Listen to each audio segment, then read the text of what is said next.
세상에 알지 못해도 주님이 기억하시는 예배, 우리들의 성령에 불타는 금요일, 오불공에 오신 여러분들을 환영합니다. 샬롬, 반갑습니다.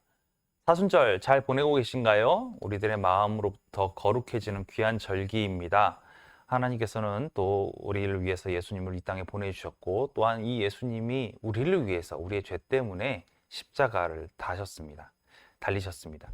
그 피로 인해서 우리는 구원받았고요. 다시금 우리가 우리의 죄로 인해 예수 그리스도를 십자가에 못 박는 어리석은 자들이 되지 않기 위해서 이 귀한 사순절 기간을 잘 보내야 할 것 같습니다.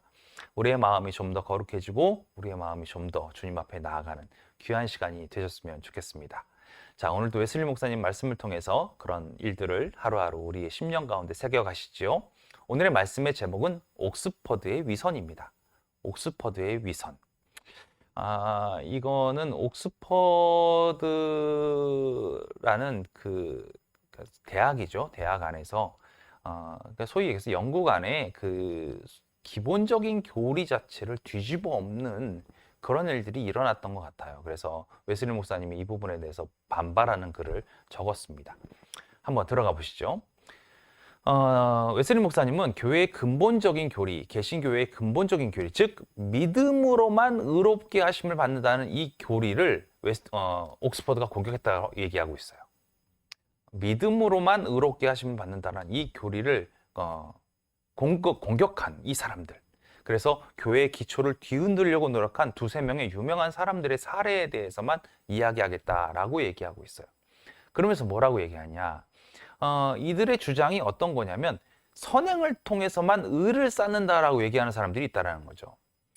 그래서 교회 안에 최고 지위에 있던 사람이 죽기 전에 의롭다 하심을 받기 위해서는 믿음뿐만 아니라 선한 행위도 필요하다는 것을 분명하게 주장하는 몇 편의 설교들을 써서 출판을 했다라는 거예요. 이 설교의 제목은 칭의를 위한 중생의 필요성이라는 거예요. 그는 대체적으로 그것이 마음과 생활의 성결을 의미한다는 것을 입증하고자 매우 노력했다는 거죠. 사랑은 행함으로 의롭게 함을 받는다라는 야고보서 2장 24절 말씀을 얘기하는 거예요. 왜냐하면 이 선한 행위는 조건이기 때문에 그렇습니다. 이것은 하나님의 약속에 따른 것이고 복음의 언약 가운데 확립되어 있는 필수적인 거라는 거예요. 이 선한 행위, 반드시 필요한 일이죠. 칭의의 필수 불가결한 것이라는 거예요. 다시 말하면 선행이 그리스도를 통해서 죄사함을 받는데 반드시 필요한 것이다 라고 얘기하는 거예요.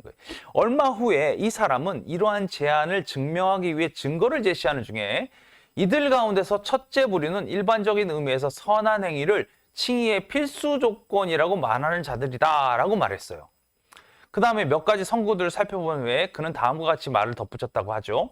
이 선고들은 많은 선한 행위들을 요구하고 있습니다. 만약에 어떤 사람이 그것을 이행하지 않는다면 그는 용서의 희망, 즉 죄사함으로부터 완전히 배제됩니다 라고 얘기했다는 거예요.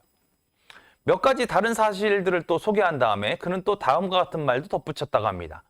칭의에는 믿음 이외에 회개도 반드시 요구된다는 사실을 알지 못하는 사람은 아무도 없습니다. 회개는 한 가지 행위가 아니다.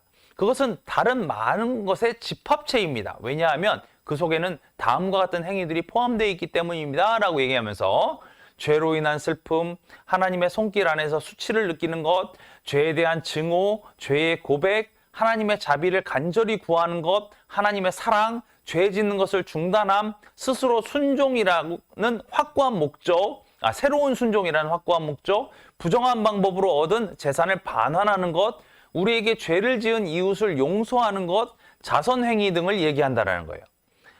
하나님으로부터 죄사함을 얻기 위해서는 이러한 것이 필요하다는 사실을 다니엘서 4장 27절을 보면 분명하게 알 수 있다는 거죠.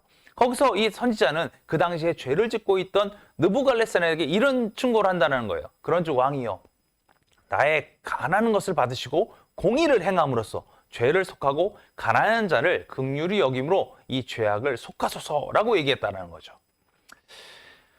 사실 그리스도의 성결이나 믿음이 부정한 것이라고 쓰거나 설교하는 사람 굉장히 많습니다. 물론 요즘도 그렇습니다. 저는 그런 설교 상당히 많이 들었어요.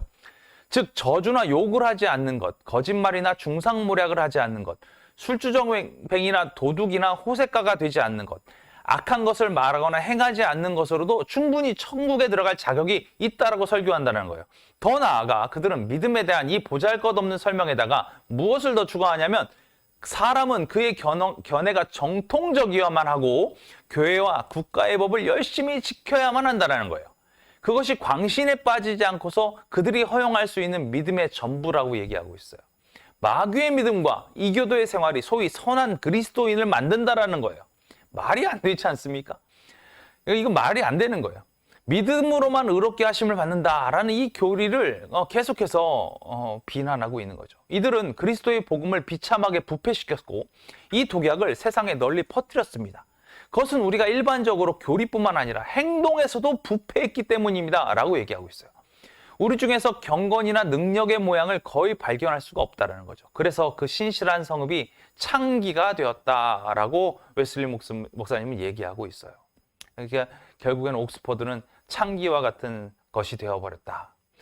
그러면서 우리 중에 경건의 모양을 거의 찾아볼 수 없다는 사실을 슬픈 마음으로 말하는 바입니다. 라면서 로마서 1장 7절 말씀, 우리는 모두 성도로 부르심을 입었습니다. 그리스도인의 이름은 바로 이것을 의미합니다. 그러나 누가 그와 같은 모습을 가지고 있습니까? 아무도 없다라는 거죠. 옥스퍼드 안에서는. 그들 중 아무도 천사의 모습은 말할 것도 없고 성도의 모습을 갖지 못했습니다. 무엇이 경건의 모양을 의미하는가라고 묻는다면 우리는 쉽게 대답할 수 있습니다. 그러나 한 가지 정도가 아니라는 거예요. 경건의 모양이 없는 것은 많은 것을 의미합니다. 그것은 능력이 없음을 입증해 줍니다. 비록 능력이 없어도 모양은 존재할 수 있죠. 근데 모양이 없는 능력은 존재할 수 없습니다. 내적인 믿음이 없는 곳에도 외적인 믿음이 존재할 수는 있습니다. 그러나 만약에 외적인 것이 없다면 내적인 것도 존재할 수 없습니다.